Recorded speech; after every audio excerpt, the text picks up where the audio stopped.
Direto da Sociedade Catarinense de Pediatria, SCPcast, a voz da pediatria em Santa Catarina. Para o profissional que não para no tempo, um encontro de conhecimento, ética e prática que transforma com um aval científico e dá suporte ao seu dia a dia. Bem-vindo ao SCPcast.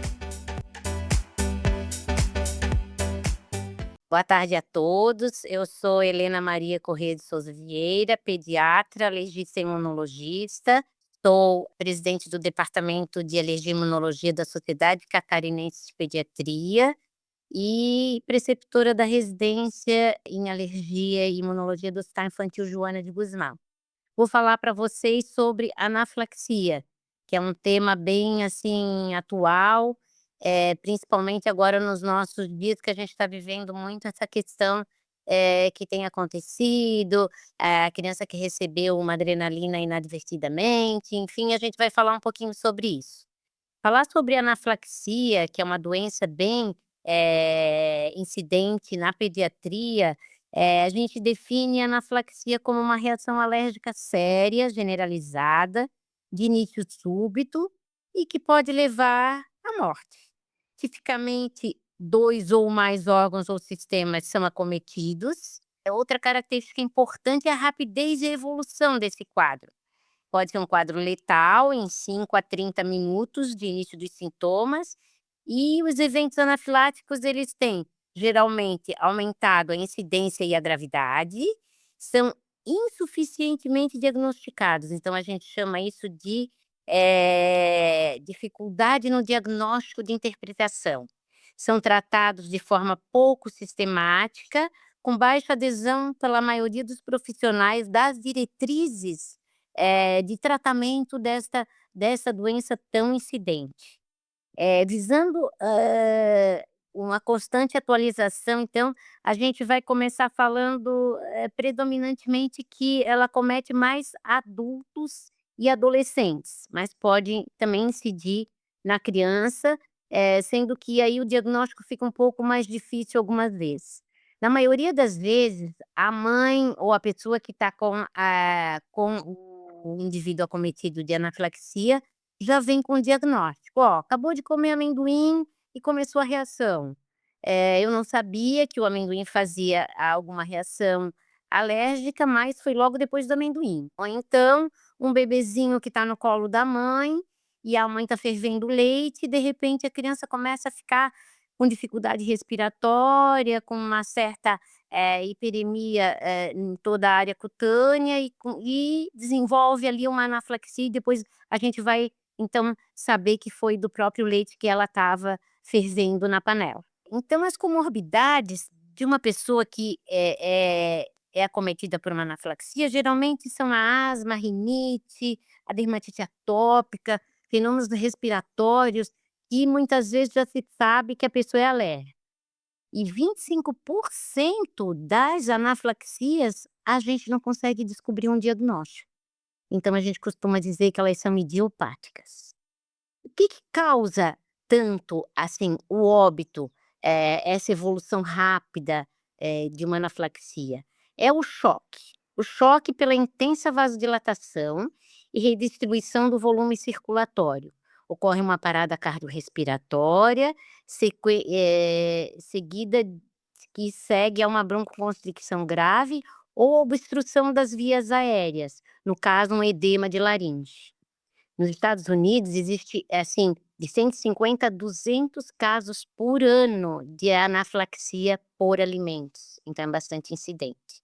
Nos lactentes, a causa da anafilaxia pode ser pelo leite, derivados, né, muitas vezes a criança já, desde que começa a tomar a primeira vez alguma proteína do leite ou que a mãe ingere e a criança ainda está sendo amamentada, a gente começa a procurar uma causa, às vezes, para um quadro clínico e acaba descobrindo que a criança é alérgica à proteína do leite, a tão falada APLV, que pode ser, no caso de uma anafilaxia, IgE mediada, como a gente sabe. O lactente também pode ser o amendoim, a primeira vez que ele vai ingerir o amendoim, né, até aquela prova que a gente inicia logo no início ali dos 6 meses para, como a gente chama de janela imunológica, já aparece a reação. A soja, os ovos, as frutas e vegetais. Esses são os principais alimentos acometidos pelo lactente. Os pré-escolares já seria mais o amendoim e as nozes, e nos adolescentes, então, amendoim, nozes, frutas, peixes e frutos do mar, né. Além de alimentos, nós temos outras causas para essa anafilaxia. Ela pode ser causada por venenos de himenópteros, abelha, vespa, marimbondo e formiga, por alguns medicamentos. A gente sabe que a tão falada alergia à penicilina, né, e também aos beta-lactâmicos, que muitas vezes levam uma culpa que nem tem, porque a criança começa a tomar uma amoxicilina por alguma febre desconhecida, e aí a criança apresenta uma reação alérgica, às vezes até um pouco grave, e a mãe fica achando que é alergia a amoxicilina e, no entanto, depois vai descobrir que não era, que era da própria infecção. Sulfa também pode ser a causa, né, a vancomicina, os analgésicos, que são, a maioria dos anti-inflamatórios não hormonais, e o látex, né. O látex que é bastante presente nas chupetas, nos balões, nas luvas, né, que a maioria dos pacientes que têm problemas crônicos, pode desenvolver também reação alérgica ao látex, e essa reação pode levar a uma anafilaxia. Outra causa que a gente vê muita associação seria alimentos com o exercício físico. O exercício físico muitas vezes pode, diante de alguns alimentos que a criança ingere, ser a causa de uma anafilaxia. Então a criança come uma pizza, correu, vai fazer um exercício e desencadeia um quadro anafilático, que lá mais adiante a gente vai descobrir, então, que foi causado pela associação entre o glúten e os exercícios. Qual o mecanismo da anafilaxia? A gente sempre sabe que é uma reação IgE-mediada, reação alérgica, onde é importante a presença do alérgeno, né. O alérgeno pode ser conhecido já, eh, nos quadros anteriores, ou pode ser o primeiro contato. E ocorre uma intensa ativação de mastócitos e basófilos que liberam a histamina, as triptases e a maioria dos outros mediadores, levando aonde? Levando a uma vasodilatação, edema, uma contratura da musculatura lisa, né, levando a um broncoespasmo importante, ou edema, muitas vezes, da laringe, levando ao fechamento completo, e daí então é a causa mais frequente da anafilaxia. Um estudo americano que eu acho que é importante a gente, colocar aqui, é um estudo de em torno de 600 crianças, onde a incidência da anafilaxia mostra que 85% são causados primeiramente alterações cutâneas, de 60 a 80, manifestações respiratórias, gastrointestinais em 50%, e os outros sintomas são menos frequentes, como taquicardia, eritema conjuntival, rinorreia, alterações de estado mental e a perda, inclusive, da consciência. A gente sabe que a anafilaxia, ela geralmente pode ser unifásica, que é aquela reação que se dá em 6 horas após o contato com o alérgeno, geralmente é 30 minutos, mas pode ser até 6 horas depois. E uma outra reação que ocorre também, que a gente chama de bifásica, que após essa primeira reação, o paciente apresenta 8 a 72 horas depois, sem ter um novo contato, uma nova reação. Então por esse motivo, quando a reação anafilática é extremamente grave, o paciente deve permanecer dentro do hospital, em torno de, se for uma reação muito intensa, até 24 horas. Quais as substâncias que a gente poderia dosar para fazer um diagnóstico de uma anafilaxia? É bem difícil. O quadro anafilático, a gente chegar ao diagnóstico de uma anafilaxia, geralmente é a clínica soberana, como a gente costuma dizer, né, é o quadro clínico. Ingeriu nozes, começou a ficar com dificuldade respiratória, salivação intensa, dificuldade para respirar e, de repente, hipotensão, e aí todo o quadro da anafilaxia que a gente sabe que vai evoluindo. Mas existem 2 substâncias que a gente poderia dosar para fazer um diagnóstico mesmo preciso, que seria a triptase, né, que é a principal envolvida, e a histamina plasmática. São substâncias que nem sempre em nosso meio a gente consegue, ter elas para poder fazer o diagnóstico. Então, passamos a dizer que o diagnóstico é totalmente clínico. E uma coisa também que a gente fica sempre, afirmando bastante para os pacientes que quando eles ingerem alguma substância, como camarão, como, algum ovo, né, a criança logo que inicia o primeiro contato com o ovo, uma reação muito intensa, a gente não costuma fazer um teste cutâneo na hora para verificar, porque até o próprio teste cutâneo, num caso de uma reação anafilática grave, pode dar um quadro anafilático no momento do teste, que é um teste super tranquilo na maioria das vezes. Para um paciente anafilático, ele pode reagir e pode fazer uma reação anafilática com o próprio teste. Então a gente costuma dizer que é preferível a gente manter o paciente, por enquanto, sem um diagnóstico preciso e mais adiante fazer um teste, às vezes, de provocação, se for o caso de ter dúvidas, dentro de ambiente hospitalar com todo, com todos os materiais necessários para, se precisar fazer uma intubação, enfim, teria que ter todo o aparato. Toda reação anafilática ela é emergencial. Então, como ela é emergencial, o que que a gente tem que fazer? A gente tem que adotar protocolos padronizados, protocolos já existentes e as equipes de emergência elas têm que ser treinadas para isso, né. A gente sabe como foi difícil essa médica que atuou erroneamente no caso do paciente. Primeiro, até que não precisava ter sido feito endovenosa, até que não, precisava a dose estava incorreta, então todo esse, grupo que vai trabalhar com os pacientes numa emergência precisam estar sabendo que a adrenalina ela é perigosa, que a adrenalina deve ser usada numa dose que eu vou falar logo para vocês, porque é extremamente grave se a dose for tão intensa como foi, do menino Benício. Então os painéis de protocolos, eles devem ser afixados nas paredes de uma emergência, dizendo as dosagens, para que desde a enfermeira, a técnica de enfermagem, até o médico possa estar ciente de quais são os protocolos utilizados pelo WAO, né, que são os protocolos usados mundialmente. E diante de um quadro anafilático, o que que a gente vai fazer? Primeiramente, remover o agente causal. Então a gente vai dizer para a mãe: "Olha, teu filho comeu camarão, não foi a primeira vez, mas a partir de agora ele está sensibilizado, fez uma reação anafilática e não pode mais comer o camarão, porque pode acontecer tudo de novo". Isso com amendoim, com o ovo, com qualquer substância que a gente saiba, que foi a causa dessa reação anafilática. Nós vamos avaliar esse paciente, principalmente, além de remover esse agente que a causou, às vezes pode ser, por exemplo, uma abelha e nós vamos ter que tirar o ferrão da abelha, né, a gente tem que tirar a causa. Às vezes foi alguma planta e aí a gente tem que dar um banho na criança, porque aquela planta não pode se manter ali, em contato com a pele da criança, né, algum spray, às vezes algum medicamento. Injetável a gente não consegue, porque daí já foi introduzido, né. Oral também é bem difícil, porque se você vai fazer uma lavagem, estomacal, a substância vai ficar ainda pior, vai haver maior absorção, então também não se faz nada para tirar esse agente causal. Mas nós vamos avaliar o paciente como um todo. Nós vamos ver como é que estão as vias aéreas dele, né. Se tem alguma coisa que nós temos que entubar ou se é cardiovascular e a gente vai ter que agir de alguma forma. Como que está esse estado mental da criança, porque às vezes ela vai ficando cada vez pior, vai entrando até, mesmo em parada cardiorrespiratória. E sempre que a gente estiver num ambiente que não é hospitalar e houve algum contato, a criança está letárgica e nós temos que atuar ali naquele momento, a gente vai colocar os membros inferiores elevados.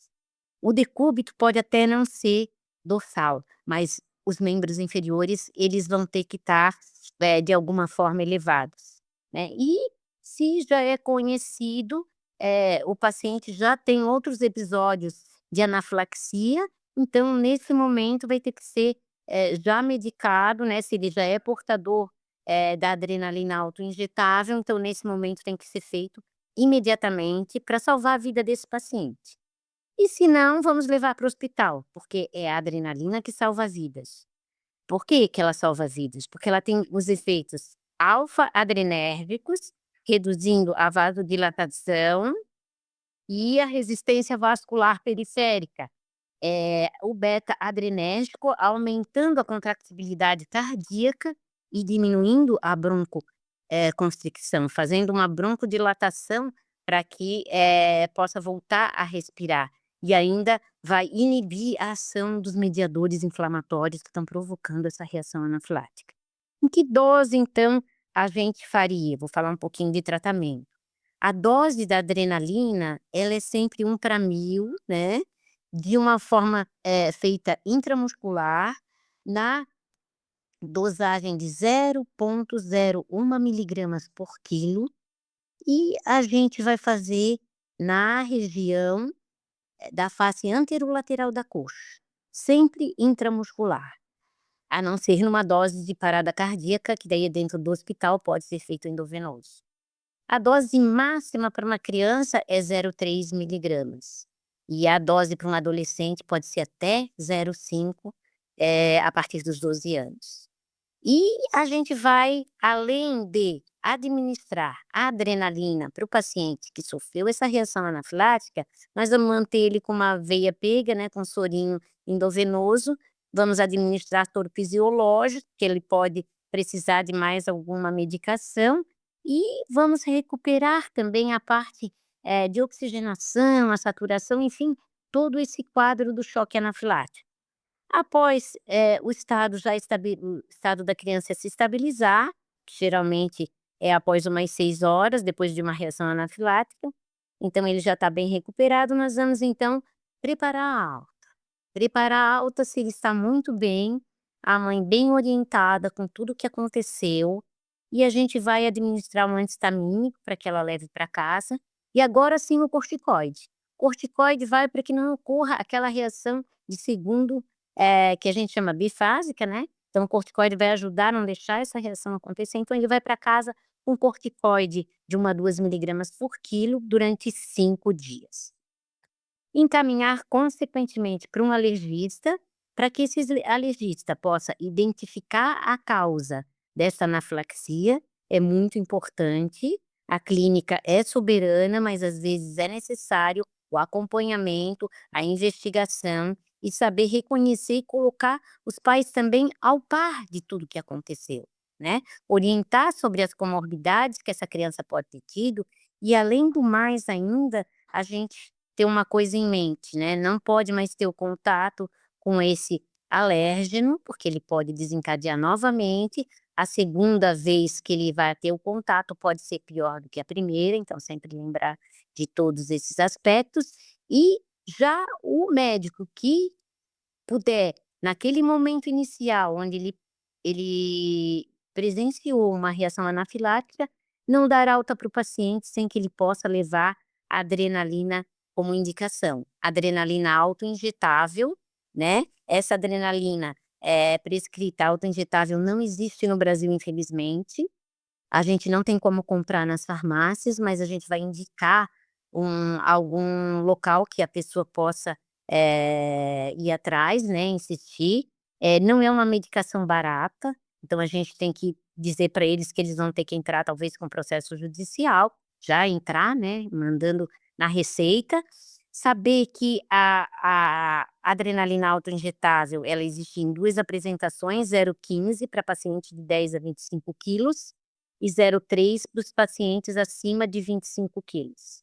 Então existe o EpiPen, o Anapen, uma série, de medicamentos que esse paciente vai ter que ter daqui para frente, sempre levando consigo, porque vai salvar a vida dele, ele nem sempre vai estar num ambiente perto de um hospital que possa fazer a medicação.